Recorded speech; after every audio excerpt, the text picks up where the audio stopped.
Hello everyone and welcome back to Making the Rounds. We actually have a situation where we have a day break before the next set of games, so we can just go ahead and post this in the morning, then people could talk about it, whatever, stuff happens. The point is that we had an interesting C&D set where we actually had more competitive matches with the Pool 1 teams, specifically Fenerbahçe and HKA and Young Generation. Every time I see YG, I think Young Glory. And I always think of the Korean and Fnatic music. Yeah. So, very exciting stuff. Once again, just to preface, I haven't watched the teams before now, but I really liked watching them during the series, so that it'll be fun to discuss them. So first, we're going to talk about Group C. Group C was the one with Kelsey and Gamers, Young Generation, and Fnatic. So the first thing to discuss, kind of just to start from the bottom and say our farewell, pay respects to Kelsey and Gamers, because I kind of expected at the end that we get another tiebreaker match, right? Because they actually split even with Young Generation. And I expected Young Generation to win the tiebreaker, but I thought we'd at least get another game out of them. So they weren't, like, terrible or awful or anything like this. But, of course, Young Generation ended up beating Fnatic, so that was an issue. What did you think about KLG this tournament? They actually performed better than I thought they would. After the first game with KLG and YG, I was just like, okay, not really sure where this is going.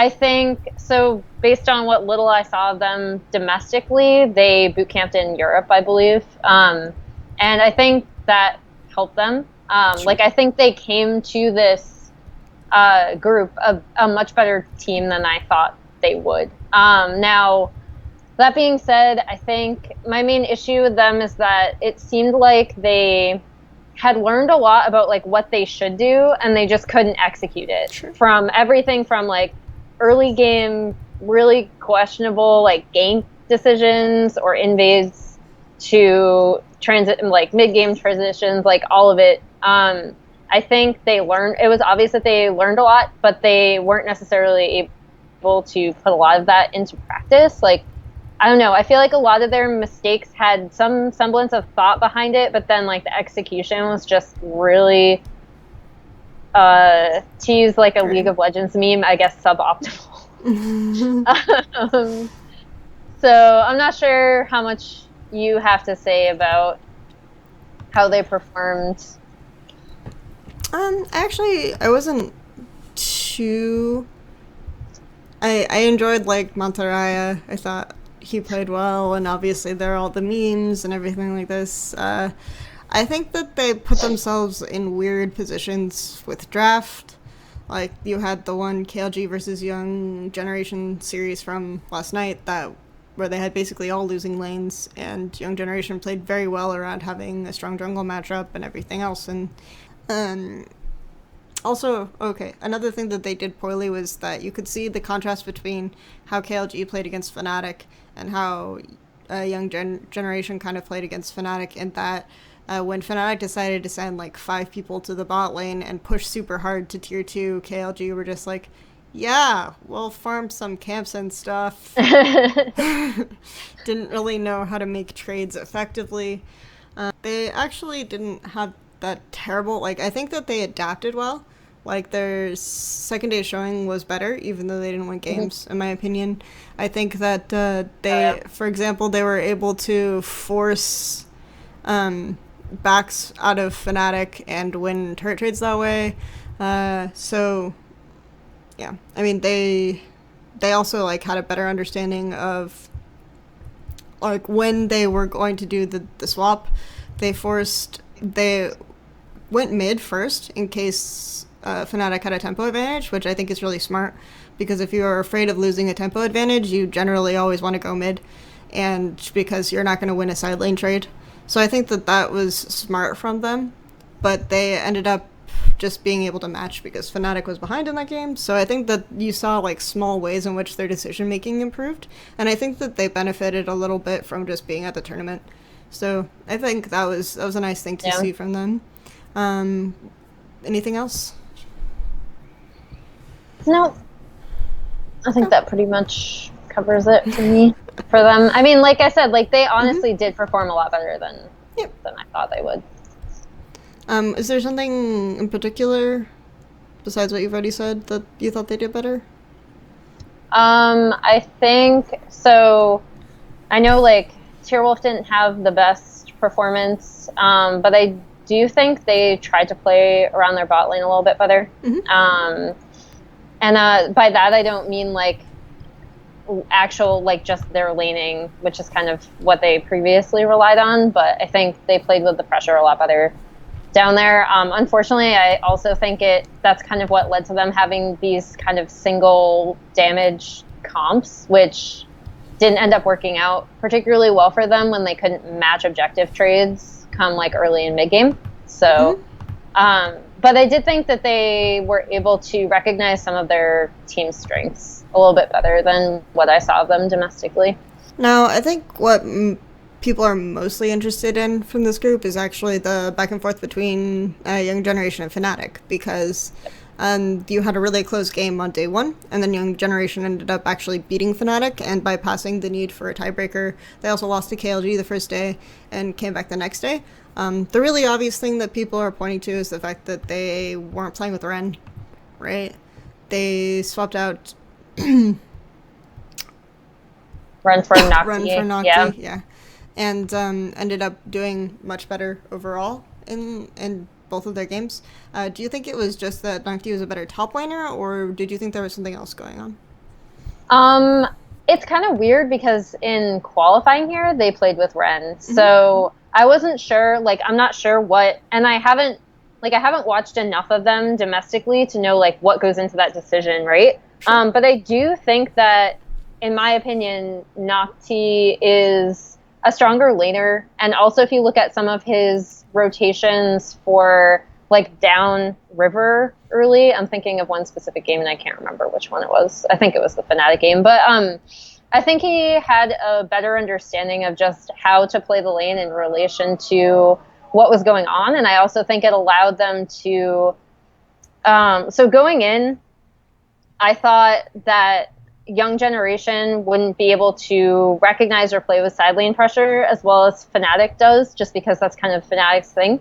And I actually thought they did really well in recognizing how to attack the side lanes, especially in their second game. You see them do like a swap that kind of was really, really smart, I thought, at about, 13 minutes, I think, where they swap their duo lane top and they end up trading really, really well. I think that was a major thing for Young Generation. And substituting Nocti in, it just really seemed like he performed better in lane generally.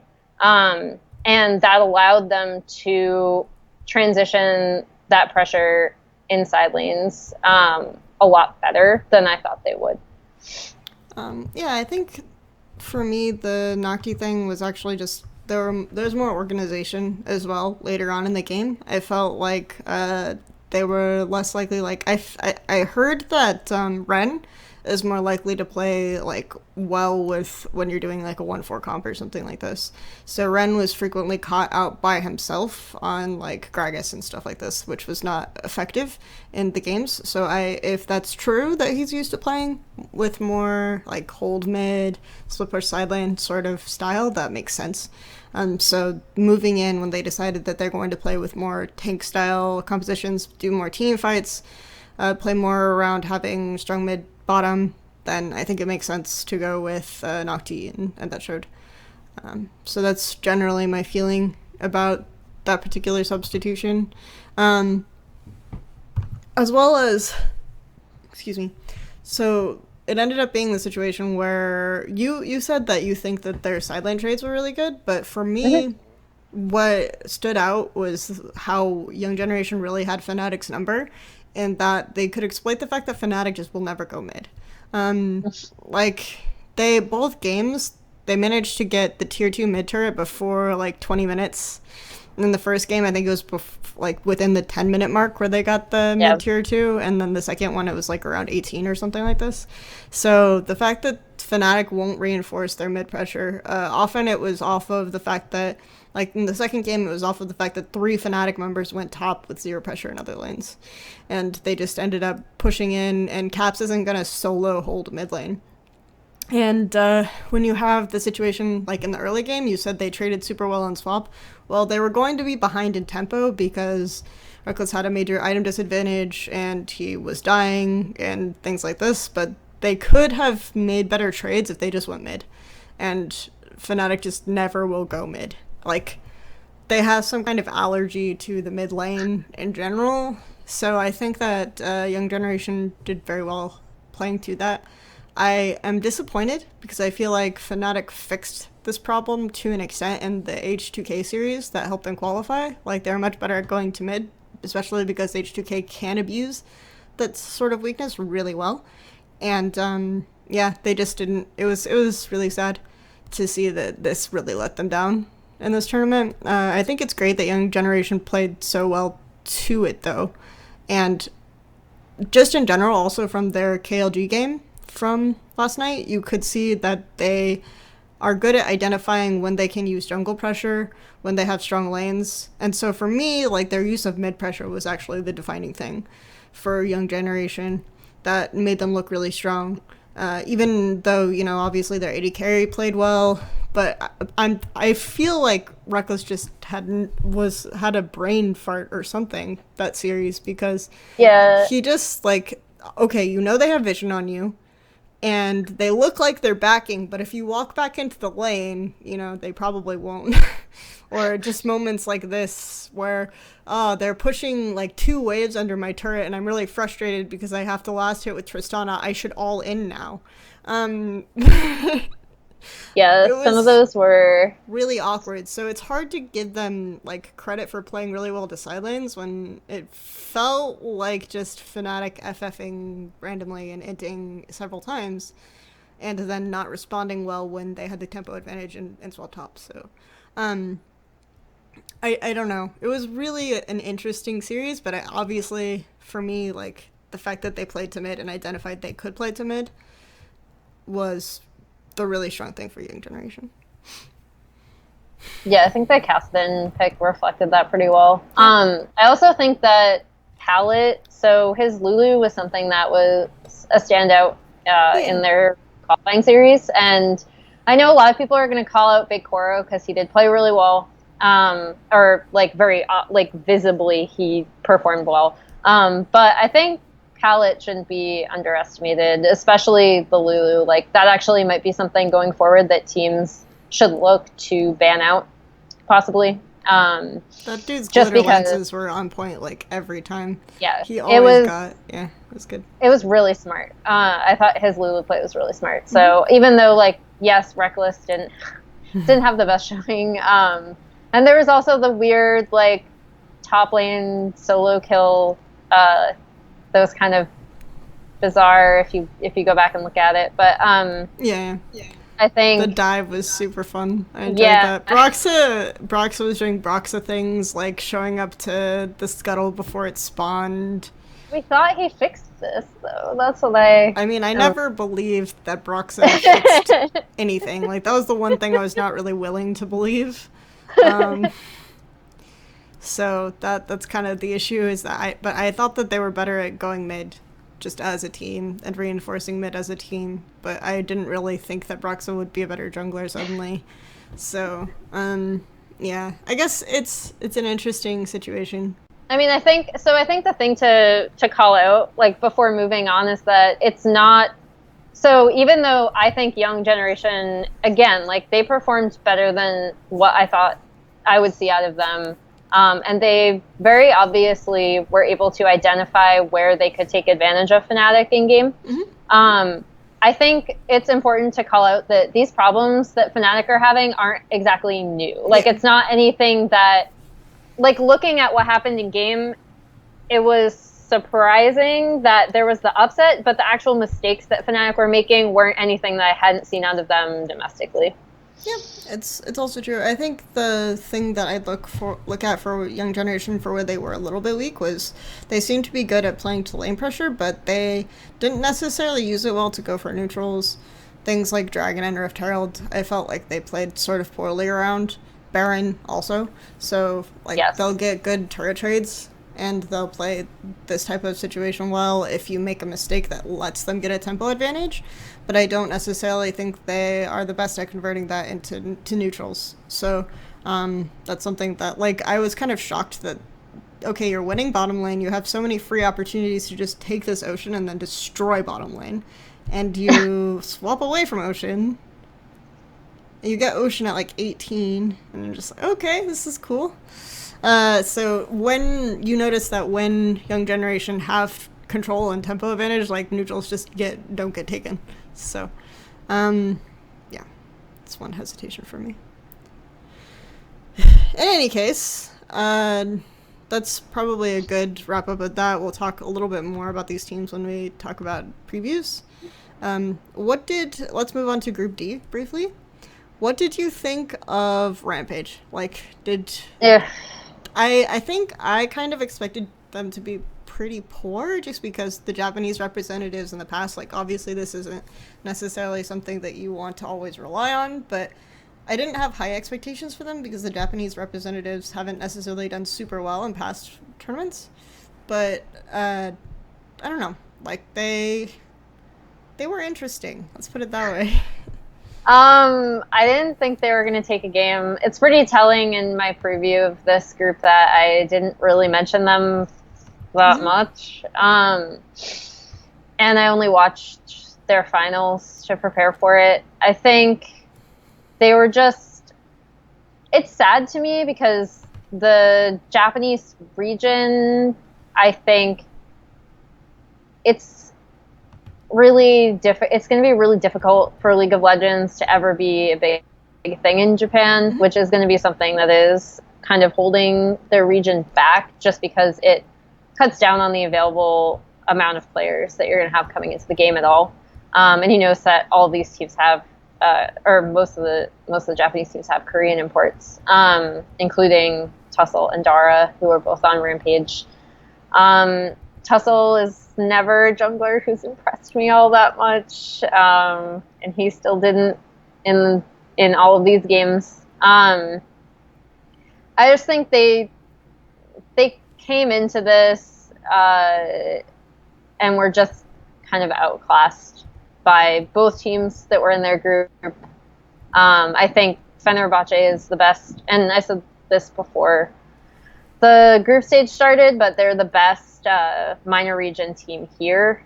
And then HK are, I think, better than HQ, who is the actual second seed for LMS. So I also think they did end up with a strong group. So it was always going to be really difficult for them. A lot of just basic misunderstanding of pressure and stuff like that. They did get a leg up on Fenerbahçe in their final game. Yep. Off of like a botched mid lane dive. So I think once they did have a lead somewhere, they were able to recognize how to push that lead, right? Which is always a good thing. So I do want to call it that. But yeah, I think the mid lane thing was interesting. Like the fact that the 2v2 was successful is, yeah, I enjoyed that. But the Rampage also, I think they recognized well when Tristana went for a swap and stuff that they could equalize the trade just by having their jungle come to the lane, which I thought was good. They also managed to maintain a tempo advantage in the swap and then use that to convert to a dragon. So that was good. They also had tempo advantage going all the way to Rift Herald. They just had it stolen from them. And then Fenerbahçe didn't do anything with it. I think maybe Fenerbahçe didn't even realize they stole it or something. So I think that's sort of where things went south for them, is forcing the Rift Herald too hard, which is a common pitfall of even some of the top teams, right? Where you have a tempo advantage and you're like, we can get more. Teams like KT, you know, have this Who also forgot about Rift. have the same problem. So it's not a super terrible problem to have that bars you from ever fixing, but it's definitely something that stood out and cost them when they were ahead. So. Yeah. Okay, so that's a good talk about. I also didn't think their players were. I thought their players were decent, like better than I expected as well. Like I actually think Ramone did fairly well, reacted well to the dive and everything like this. So, yep. Now, probably the most interesting thing about the entire group stage was Fenerbahçe and HKA and the back and forth there. The fact that we knew going in, Fenerbahçe didn't really have a lot of scrims.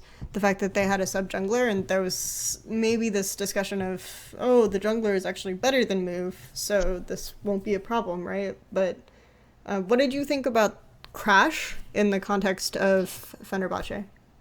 Crash performed about as I expected. Now, you have to understand, and you will be able to chime in on how he's performed on Vici. I've heard he's performed really well. I honestly haven't watched much of him this past split.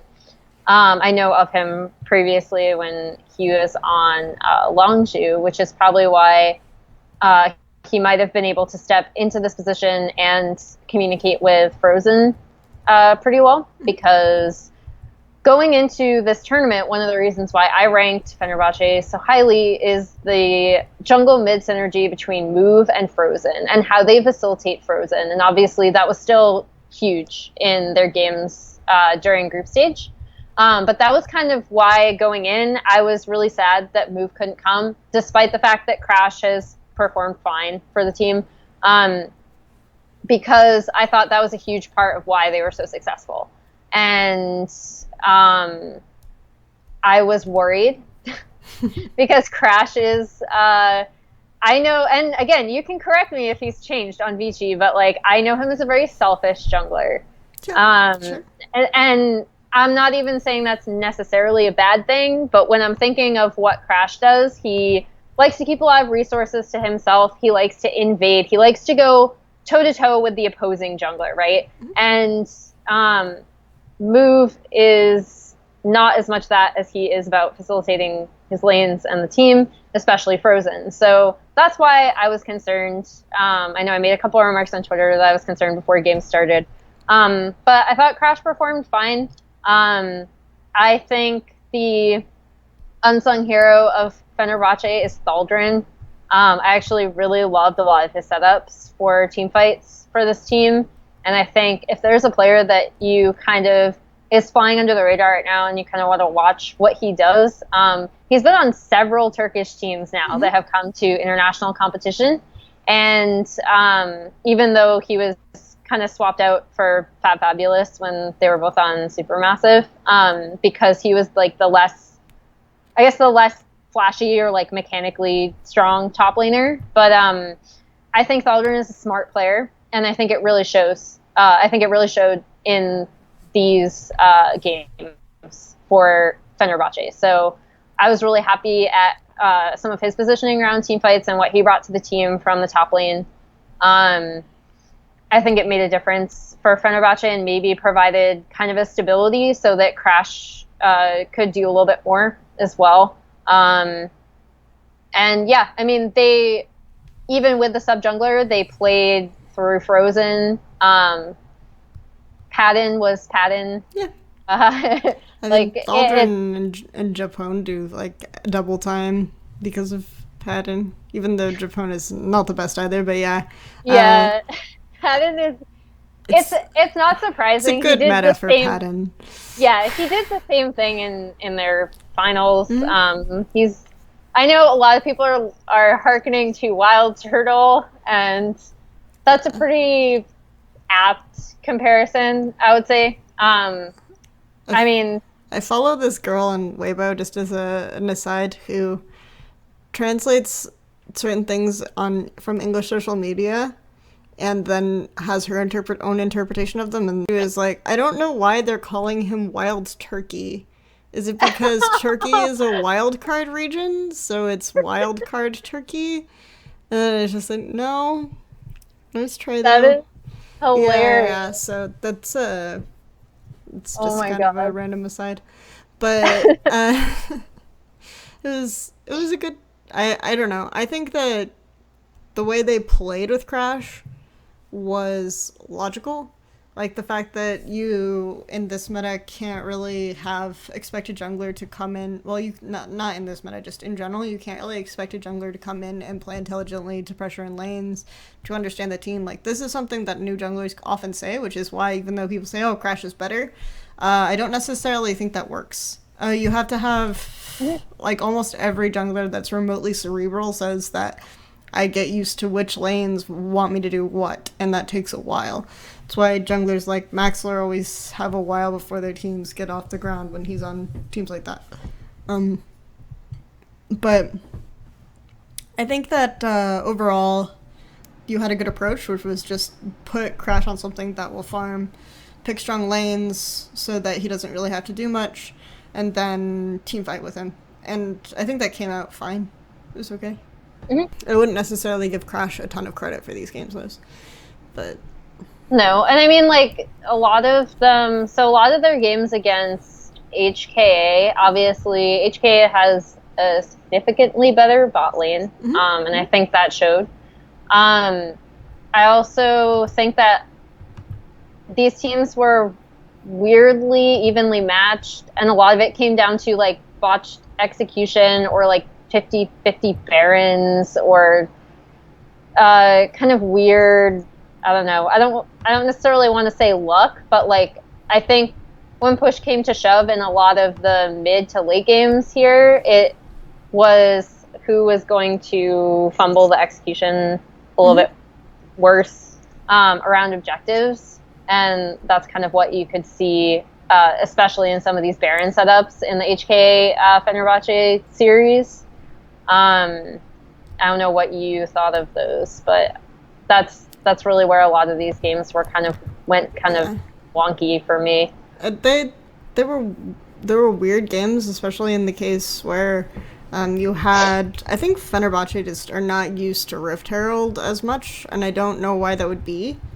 For example, like in the first game against HKA, it was one of the only games in the entire group stage where Rift Herald got 2 turrets, and Fenerbahçe just didn't really react because they had hard committed to some kind of dive, and then I think it was HKA were delaying their backs by TPing to the lane, and they just left the Rift Herald up there, and then Fenerbahçe didn't know how to react to people like TPing to them, and then the Rift Herald going top, and they were just really confused and thrown off by that, I think. You also had the game where they didn't pick up the eye, and I don't know, it was really interesting to watch them with Rift Herald. I think they had one where they kind of used it, and it was just killed instantly as well. So I think that's a problem for them. Yeah, there are a few things. There are definitely some things about Fenerbahçe that I think shows weaknesses. Like they didn't necessarily respond well to mid pressure. I think that they are. I heard that they're traditionally a team that does better in team fights later, anyway. Or is that not true? It was a 3-0. Like I didn't watch a ton of them coming into this, but I did think their team fighting was really good. And again, like that's where I kind of credit Thaldrin for a lot of it. Sure. And how they play around Frozen and Padden. So basically, the name of the game is let Frozen carry while also making sure that Padden isn't dying, because he will, jump in as Tristana, and I mean we saw it like for good and for bad. So that's what a lot of their team fights is about. I think that's where like Crash might have looked a little bit out of sync. Not that I think it was a bad way to play, and not that I think he played poorly, but like something that I think would make those a bit stronger would be having Move in there, just because I think he communicates with the team better. But again, like a lot of their team fighting, I really give credit to Faldrin. And I think going forward, that should only improve as they're practicing a bit more with Crash. Yeah, I don't necessarily think that their macro in general, Fenerbahce's macro, is that strong. I think that they're pretty good at reactive play in terms of burns and doing flanks and things of that nature. But I haven't necessarily been really impressed by their macro, and I think part of that is like not really wanting to make a lot of moves with the new jungler, maybe. I can't necessarily speak to what they did domestically, but I think that that was probably the thing. HKA have decent early macro, but they themselves say they like to play like a solo queue team. So they sort of want to overpower you. I think that some of their swaps don't always make sense, but they like to early swap a ton. So they try to get tempo advantages from that, and objectives from that, and they also just like to swap, I think, because they don't necessarily want to be in a situation where they have to rely on their jungler to do a lot of stuff for them. I think Gokkwai did a little bit better than I expected him. He was a lot less, like, one of the things I noticed about him domestically is he'll just sit in a bush by a lane for, I don't know, multiple waves and lose camps and lose time, which wasn't as punishing right now, but it can be really punishing if you're playing junglers that don't necessarily scale or anything like that. So I think that the fact that he was more decisive when he wanted to go to a lane and gank was really helpful to them. He didn't always go to the best lane or make the best pathing decisions, but I think he was better than I expected. So anything in particular stand out to you about HKA? So I'd agree going in, and you know a lot more about HKA than I do, but I agree going in, Godquai performed a bit better. I thought he was going to be a lot more of a liability, especially if Fenerbahce had decided to go a different route and kind of facilitate Crash. Like I'm used to seeing teams play with him, I guess, where they have him go toe to toe with the opposing jungler. I think Unified and Kaiwing are really strong bot lane together.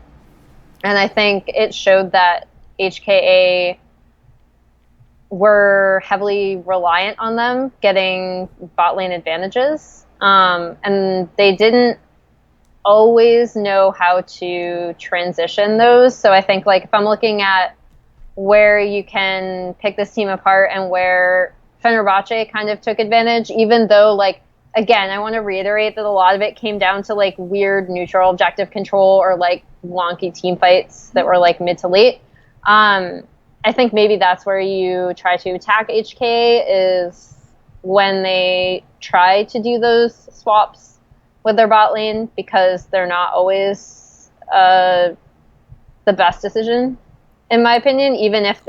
Like, I'm not really sure what their goal is. I guess just to get the bot lane further ahead while pressuring turrets.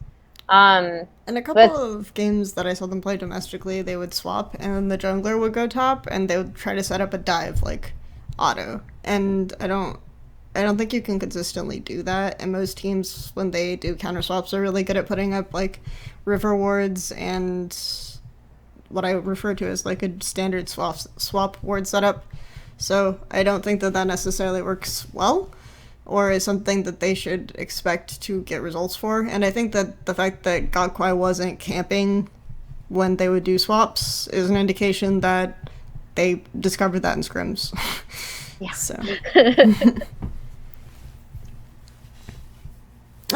So anyway, I think that that's a good summary of the groups. Obviously, we went over groups A and B in a little bit more depth, but we're going to now talk about the matchups to decide the last four teams in the main group stage proper, as it were. So the first one is going to be Team WE versus Young Generation. So did you see the video of Young Generation's reaction? Yes, I did. It was very entertaining. Yeah, it was funny. I think it's a little hilarious that people on Weibo are saying that because WE always lose to, or not Weibo, NGA are saying that because WE always lose to Snake, and Snake's jungler is SFM, then WE will lose to a Vietnamese team in general. But obviously, I don't agree necessarily with this sentiment. What do you think of WE versus Young Generation? I'm thinking that WE are, in my opinion, a pretty strong best of five team. I also think that it's important because I feel like people kept calling out weird parallels between Gigabyte Marines and Young Generation, and they're really different teams. YG will sit back a lot more in the early game, and I think that's actually to, like, if a team plays like that against WE, they're more than happy to take it. Yep. Because they are really strong in the late game. And I think that makes this a particularly poor matchup for YG, unfortunately. I was asked to make a prediction earlier today, and I said WE 3-1 because I think there's always the opportunity that WE just throws in one of their really random drafts and is just like, you're just kind of looking at them like, what are you doing? And I think Young Generation have proven that they're smart enough to be able to take advantage of a really weird draft that's in their favor. So I think there could always be that one game where WE just kind of does weird stuff and Young Generation is able to capitalize on it. But I do think WE will come out on top. I think they're a better best of five team. And also, like I said, the playstyle matchup is one that is actually, I think, in WE's favor. I think if the people kind of got the impression that Young Generation is an aggressive early game team based off of the last game against Fnatic, but I want to underline the fact that I don't think Young Generation were the ones instigating any of the trades or any of the aggression that was happening. It was mostly Fnatic, and then they would lose the trades pretty hard and pretty handily. Like, Young Generation were playing much more reactively than I think people realize. So that's kind of my hesitation. I think that WE, having said that though, it's not like WE don't do similar things. Like, if you changed out Reckless's nameplate with Mystic, I would totally believe what happened that game.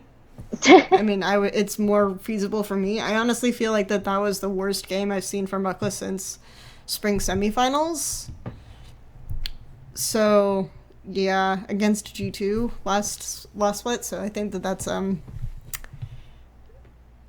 was atypical for him to be that poor. Like, I mean, even the casting desk gave him one of the top 4 players of the group stage awards, right? I think. So, yeah, it was really atypical of Reckless that particular game, but it's definitely not atypical of Mystic. So, I think it's fair to say that we might see, I think saying that it could go 3-1 is fair. I still think it'll be 3-0, just because I think that WE are much better at handling mid control and playing Baron fights and not getting picked off later on in the game. And that's kind of where I think Young Generation will be more exploitable. Obviously, even in the game against Fnatic, where they won, they ended up backdooring, right, to win, because they seemed to have some difficulty closing off, and they would try to TP. They almost tried to Fnatic, where they TP'd to the side lane to get a pick, and then the jungler was like trying to push mid a little bit, and it was just like, this isn't working for you guys. You need to just group mid. I swear it'll work. I thought it was funny and entertaining, but yeah, I agree. And that's something that was, so in their 2 best of 5s against Ascension, that's something that was problematic for both teams, was closing out the game. So that's what I also kind of want to give props to Noel. I think that he was kind of the unsung hero of the team because people were focusing a lot on Big Koro and Palette. But he will be also able to exploit maybe Shia a bit, who I think Shia has traditionally this summer been a bit weak. So I think that could be an interesting matchup. Yeah, that's sort of my feeling on that set. Anything else? Nope. Then I'm not really sure what order they'll be played in. I guess I could look up the schedule, but we'll just go left to right and talk about Fenerbahçe versus Team 1. I think that Team 1 was probably the easiest Seed 2 team that Fenerbahçe could have gotten. Based on our previous discussion of Team 1 and everything else, do you see a world where Team 1 come out ahead on this? I mean, I don't think it's impossible for the reasons that we've talked about regarding how Fenerbahçe play. Mm-hmm. And Team 1, so Team 1 are a team that in Brazil, they surprised a lot of teams because they would be really smart about adapting and what objectives they were targeting. And if a team like, say, Pain Gaming is used to laying back and relying on their mechanics to carry them out late or late game team fights, one, were able to exploit that through some smart objective trading, or they do this thing where we already saw them do this against Direwolves, where they send someone out as a sacrificial lamb. It's not really a 4-1. It's like we're going to have you die so we can take this mid tier 2. Which, so again, like, I think there might be a world where they can adjust enough, but I do still think that mechanically they're going to be massively outdone by Fenerbahçe, which is going to be a problem. It was a huge problem for one against C9, as we saw. I think Forlan makes some highly questionable decisions that cost his team a lot. And so because of that, I think Fenerbahçe, if you were trying to attack maybe the fact that they sit back and let Crash farm, maybe one isn't the best team to exploit that very well. I also think that Thaldrin is better for setting up team fights than anyone on one, including Marf and Bert, who I've both given credit for that previously. So, I mean, it's a rough match for one. I think they have maybe like a 2% chance of winning this. Like, I want them to win. I want them to take a game. Like, I'll go 3-1. But I think that it's tough. Any of these matchups were going to be tough for them. I mean, Fenerbahçe and Fnatic were the two that they even stand a chance of being able to win. So yeah, I mean, the flip side of Fenerbahçe probably being happy about their Pool 2 team is that one are probably like this is the best situation for one as well. I'd say that. I think it's fair to say that. Yeah, so I obviously can't speak as well to the overall strength of one, but some of the exploitable things from Fenerbahçe that I noticed, which were like poor use of Rift Herald or anything of that nature, I just don't really see one taking advantage of based on the 4 games that I saw them play there or the series that I saw them play in CB also. I mean, one do best when they're up against a team that isn't going to be proactive whatsoever, right? Okay. So, like, that's kind of what was their strength against Pain, is that Pain was used to just relying on their opponents to make mistakes. They're a very reactive team. And Team 1 took that and ran with it, right? They were like, okay, we're just going to do all these objective trades and you're not going to have any idea what we're doing. Or we're going to sacrifice this player so we can take this other objective elsewhere. And Pain, I think, were very thrown off by that. I don't think Fenerbahçe would be. So, yeah. I think the interesting... Yeah, I think it'll be a fun series. I don't necessarily think Fenerbahce will be super proactive either, if that's a situation, because of the way that they have been playing with Crash. Mm-hmm. So maybe there is an opportunity for Team One. I don't know. Either way, I think it makes the group stage, the regular group stage, interesting, right? Because now there are a bunch of different groups that WE, for example, can go into. Mm-hmm. Fenerbahce are wide open, and a bunch of teams are saying are kind of looking at them like a free ticket to get out of the group. Do you think that Fenerbahce, if or when they make it into the group stage, are going to be really formidable opponents, or do you think they'll just kind of have a difficult time? I think it would be really interesting if they do get placed in that Group D. So Okay. that's what everyone's looking at, right? Is they want TSM Fenerbahce in Jayo! the group, yeah, in the group with TSM, Misfits, and Flash Wolves. I think that makes that group really interesting. I think that if you underestimate Fenerbahce, you will get punished, especially in a best of one group stage. Sure. So in that way, I think that they could actually make some noise in that group. Um, I think I think Misfits would be able to best them early.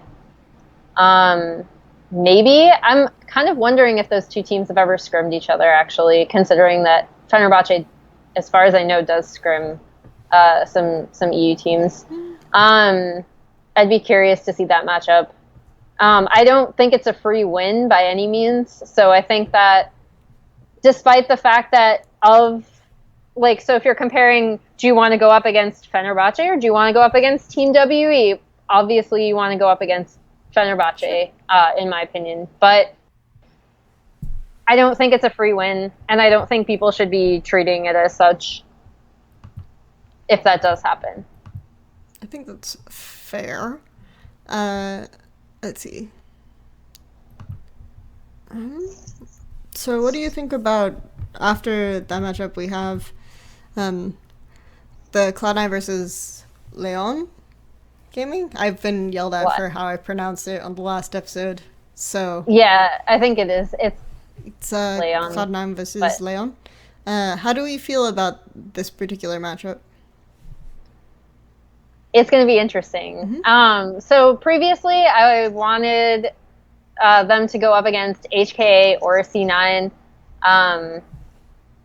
Obviously, the HKA was not meant to be, but C9 is really interesting because previously C9, all the way through the qualifier, had this weird thing where they figured out how to be proactive towards the end of the season, and then in playoffs they forgot somehow. And they're not going to get away with that against what Leon have set up with their lanes, with Audie's jungle pressure. I think he's really smart in reacting to the opposing jungler. So I'm really interested to see him versus Contracts, actually, who we saw have a few issues, still figuring out the jungle Ezreal, it looked like. And we saw that Direwolves were actually able to take advantage of them a bit early, and then were unable to transition that mid and late into objective control whatsoever. I think Leon that's the part that I kind of harped on them coming into this tournament, having seen them domestically and internationally, and I think they have shored that up a bit. So I'm really curious about this matchup, actually. I think this series is going to be really interesting. I think even though I am picking C9 to win, I think there is actually a very good chance that Leon can upset C9 here. If they play to like the top of their level, and if C9 make those early game mistakes. Do you think that I personally feel like Leon are not as good as people are kind of coming really hard on them. Just I do think that they have done some intelligent things and some good things for sure, and they definitely made WE sweat but I sort of feel like they won't necessarily be the best team to deal with what C9 were doing in the group stage, which was just gank mid repeatedly. They didn't necessarily have a lot of pressure mid. Audi played much more to side lanes. And I also feel like Audi didn't consistently identify which side lane needed to be played to for the team to be successful. So for me, I don't necessarily think that there's a huge... I don't think it's as close as a few people are speculating the series will be. But I want to see the bottom lane matchup because for whatever reason, I do feel like C9's bot lane early hasn't been performing very well. And obviously, Leon put a lot of stock into their bot lane, especially White Lotus. So I think that will be an interesting matchup for sure. Yeah. And I mean, of course, there are definitely exploitable aspects of the fact that if C9 get an advantage mid, I don't think they've been very good at moving pressure to sidelines either. So if Leon decide to target sidelines, maybe that works. So, I don't know. We'll see. Yeah, I'm curious about it. I think it's, again, someone asked me to predict this earlier, and I still went 3-1 C9, but I think, like, of the two matchups where you're looking for upsets, this is one of them.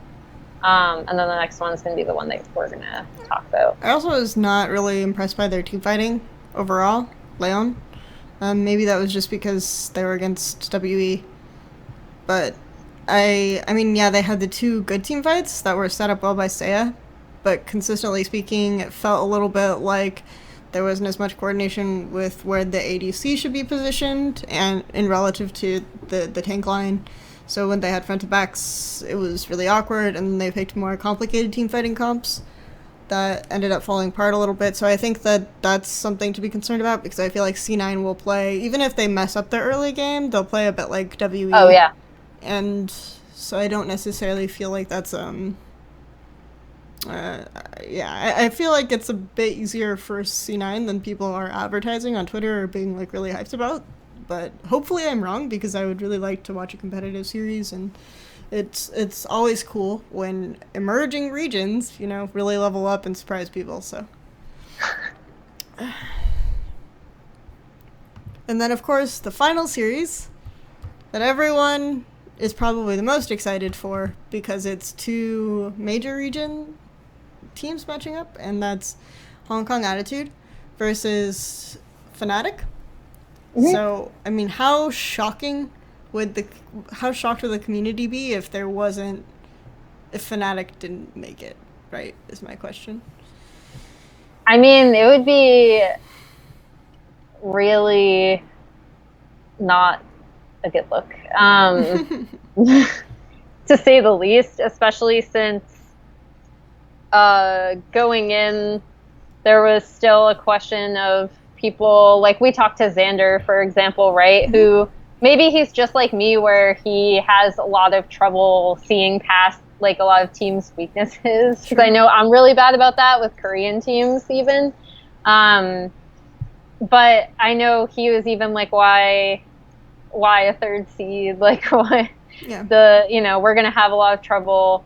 And when I've talked to him about HK, a lot of it has been harping on their weaknesses. But I think that's part of the reason why it's not a good look, right? Is because this is the first time that the LMS has had that third seed.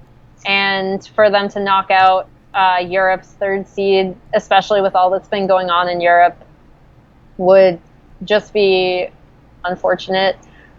This matchup, though, between these two teams is really interesting to me because I feel like both of them do tend to play through their side lanes a lot.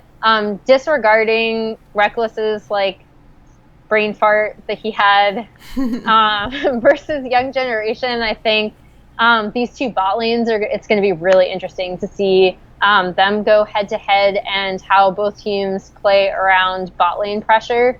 That's going to be the thing that I really am looking forward to seeing out of this matchup, because I think these teams play a bit more similarly than I thought. before watching them both in the group stage. It's always interesting to me that Forgiven kind of harped on Reckless a lot last year, because I feel like Reckless almost has this idea that he tries to play to an extent like Forgiven. And by that I mean the jungle doesn't need to come bot, right? That's kind of the Forgiven mentality, is that I can win this lane on my own.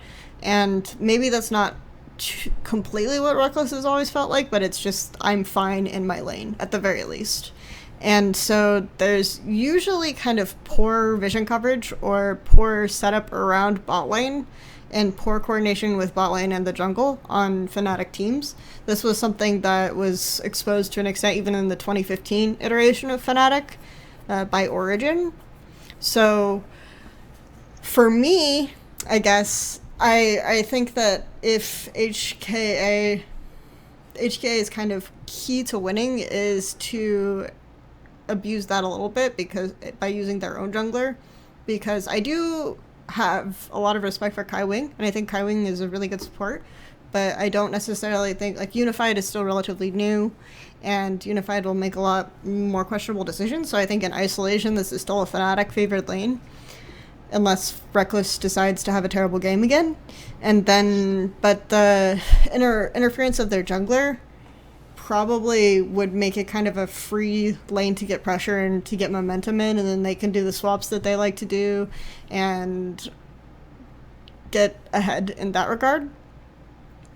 However, I do think that HKA struggle in the sense that they almost have like NA team syndrome, because they can't say no to a dragon fight, which I think is a flaw of a lot of mid to lower tier NA teams and sometimes even the top teams. So I think that that's something that Fnatic can exploit. They can just trade for an objective. If they go for something like a Corki or LeBlanc, but LeBlanc will probably be banned, and then they use Rift Herald well in the mid lane, which, because I say use Rift Herald because I feel like the only way that they'll really play to mid is if they get a Rift Herald, and then they'll knock the mid turret down, and then they don't necessarily have to worry about HK abusing this weakness, and then they can do side lane trades until mid lane needs to be reset over and over again. So I think that that's Fnatic's sort of path to winning. If they swap away from bot, which they don't play well around bot anyway, they get Rift Herald early, and they open the mid lane so that they can play to side lanes the way that they like. HKA's path to victory is more use jungle to play around bot side, bait Fnatic into dragon fights only if you have an advantage, and then just effectively go mid after that. You'll probably win. Just keep pressuring mid. One advantage of Fnatic style, I think, over HKA is that the way that Reckless plays means that they almost always will have topside control around Baron, which I think is something that HK struggle with, because they'll over-prioritize being able to split bot or being able to have bot side control, and they'll be slow to transition their wards to around Baron. It's a problem that HK have had that other teams have abused, so I think that that's a place where Fnatic can win even if they fall behind. And so that's sort of where I see this matchup going. It's really hard to decide who wins for me, actually, because I think that HKA, even going into this tournament, they're a better team than people expected. Fnatic looked better, but I think there is probably something to the fact that they have rookies, or younger players, because Broxa and Caps is really unreliable. You've seen Caps' performance suffer. To an extent, they've been leaving him sort of alone, but also his performance has suffered in general. So I think that's a big factor to consider. Yeah, I think so. I picked Fnatic. I said it was going to be 3-2. Not that HK don't have rookies, but yeah. The thing that will this match can go either way for me, and it will surprise me the least if HK wins, even though I think most people are favoring Fnatic slightly. The reason why I ended up picking Fnatic is not only because of the Baron setups you mentioned, but also because I do think they're better at setting up team fighting, especially when it comes to pulling Soaz from a side lane and using him for TP flanks. I think that's something that he will definitely have a leg up on over Riris in terms of identifying when to go in on those TP flanks and setting up for them with vision. So that was another big thing for me that I just wanted to call out, that I think was ultimately a deciding factor, was how Fnatic kind of set up for late game team fights. I think is slightly better than HK. Okay. Sounds good to me. Do we think that that play-in was a failure if it ends up being Fenerbahçe, Fnatic, Cloud9, and WE getting out? Because then it's just like what it was last year with 2 wildcard teams, 2 LMS teams, and then 3 representatives from each top 4 major regions. I mean, I won't ever think it's a failure, but I'm probably the wrong person to talk to, because I have obviously been covering minor regions since season 4, and I think these tournaments are really valuable, even though I know everyone was lamenting the loss of KT, or the absence of KT Rolster, after some particularly poor matches last night. Mm-hmm. And I too am sad that KT is not here. It's like a hole is missing from Worlds for me. But that being said, I don't want to lambast minor regions because of it. And I think it's really important. And I think that, again, Riot has decided that this is more of a celebration of world teams. So I don't know. I really appreciate, especially for regions that might have difficulty because of their location in relation to some of the major regions where they might not have as many chances to scrim other teams or see other teams in game, because obviously that's so different. You can watch as many VODs as you want, but it's not anywhere close to playing a team in game and seeing it from inside a game. So I still think it's really valuable. I'm probably the absolute wrong person to ask, because everyone's going to be like, but that doesn't give you the best games. And it doesn't. Do we think that this format do we think that the wildcard teams or the emerging region teams get anything out of playing against 3 seeds, third seed teams, that they wouldn't get from the wildcard qualifier, for example? I think so. Okay. I mean, they're better teams to go up against. Yeah. I mean, they are, but do we think that? I mean, obviously, this is more to do with how much we think that these teams are scrimming some of the major region teams at Worlds, because otherwise, it's just we played the 3rd seed team twice, or for the pool 2 teams, it would be we played the 3rd seed team in a best of 5, so that's useful. But then, in that sense, you can have something like MSI where you have a group stage, and then the best ones only get to play against the pool 3 teams. So I guess that's kind of a food for thought. We can talk about it a little bit more as we move on to the next video when we're reviewing the best of 5s. So. Yeah. Thanks everyone for watching, and hope you guys enjoy the end of the play-in.